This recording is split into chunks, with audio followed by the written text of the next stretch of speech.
Yo! Avant de commencer cette vidéo, je tiens à préciser que l'abus d'alcool est dangereux pour la santé.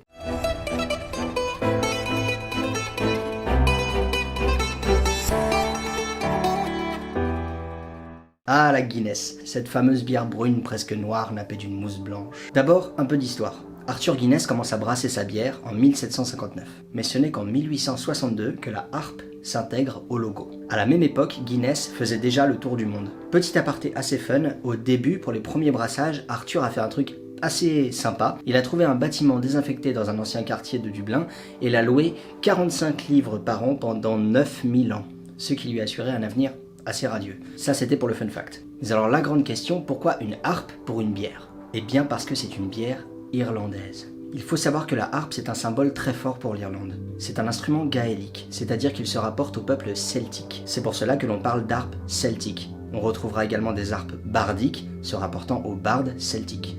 La harpe, un instrument qui remonte donc au Moyen-Âge, très répandu dans toutes les cours d'Irlande et d'Écosse à l'époque. Selon la légende, une harpe aurait été en possession du roi Brian Boru, souverain connu pour avoir unifié l'Irlande pendant l'occupation viking. Là, on comprend que la harpe c'est quand même pas n'importe quoi pour les Irlandais. Un symbole fort, d'unité donc, qui a posé problème, car notre bon vieux Arthur Guinness avait plus d'un tour dans son sac. Il a été le premier à utiliser le symbole de la harpe de Brian Boru. Or, après la guerre civile, le gouvernement voulait adopter cette même harpe comme l'emblème officiel de l'État libre d'Irlande. Mais que nenni, car le copyright appartenait déjà à Arthur Guinness. Ils ont donc pris le logo et retourné la harpe sur le drapeau, pour éviter tout problème de droit d'auteur. Ici, vous avez l'évolution chronologique du logo de Guinness. Sur le premier logo, on retrouve la harpe entourée de plusieurs inscriptions décrivant le produit. Cette harpe du premier logo, elle est vachement chiadée, imitant les gravures royales de la harpe de Brian Boru. À cette époque, les logos se voulaient ornementaux plus que simplistes. Aujourd'hui, un logo se doit d'être reconnaissable entre mille,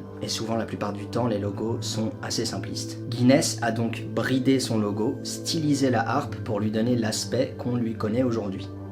Celui-ci.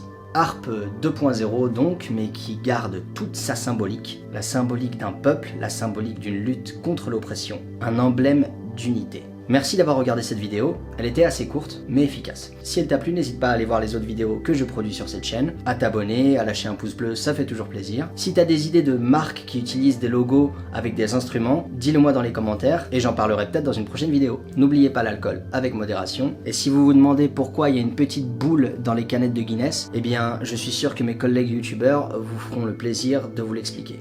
Ciao!